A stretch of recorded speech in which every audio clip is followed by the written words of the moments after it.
আমি তো কখনো এটা বলছি না যে ছেলে হিসেবে শঙ্খ ওখানে গিয়ে নিজের অপরাধ স্বীকার করুক।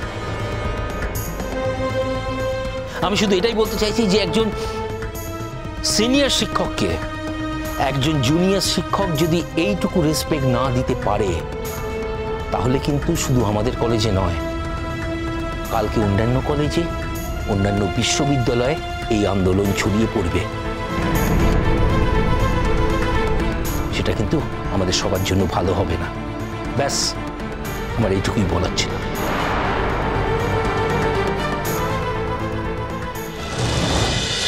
বন্ধুগণ, আমাদের এই আন্দোলনের আজ 3 দিন। আমাদের এই কর্মসূচি চলছে আর চলবে। আমি তোমাদের একটা সবাইকে সুখবর জানাতে চাই। হ্যাঁ, বহিরাগতদের তাণ্ডবে আমার ওপর বোমার আঘাত এসেছিল ঠিকই। আমার আঘাত মারাত্মক ছিল না। আমার হাতে এখনো ব্যান্ডেজ বাঁধা রয়েছে।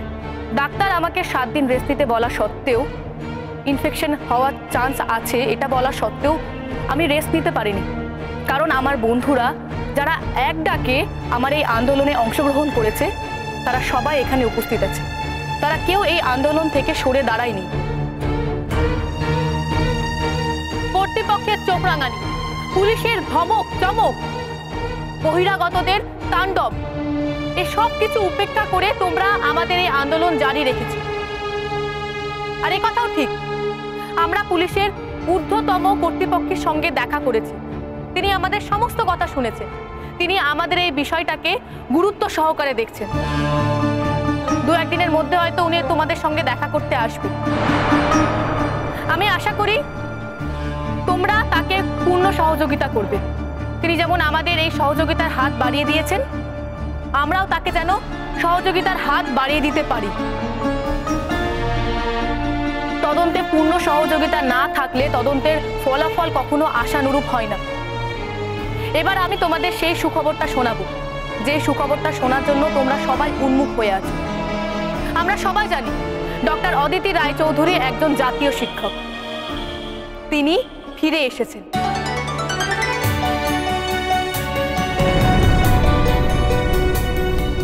তার জীবনে যে জঘন্য ঘটনা ঘটেছে, নিজের সন্তান তাকে এমন ধরনের উচিত কথা বলেছেন যার জন্য ডক্টর অদিতি রায়চৌধুরীর মতো একজন লড়াকু মানুষ নিজের জীবন শেষ করে দেওয়ার কথা ভেবেছেন।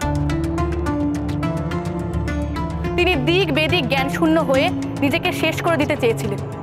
সেই মুহূর্তে যদি আদি স্যার সেখানে উপস্থিত না থাকতেন, তাহলে আমরা হয়তো ডক্টর অদিতি রায়চৌধুরীকে আর কোনোদিনও জীবিত দেখতে পারতাম না। আমাদের ম্যাম এখনো অসুস্থ আছেন। তিনি মানসিকভাবে এখনো খুব দুর্বল। আমি জানি তিনি আমাদের মতো তরুণদের মুখ দেখেই আবার স্বাভাবিক জীবনে ফিরতে পারবেন। আমি বিশ্বাস করি আমাদের এই আন্দোলনের শক্তির উৎস যেমন তিনি ছিলেন, তেমনই থাকবেন।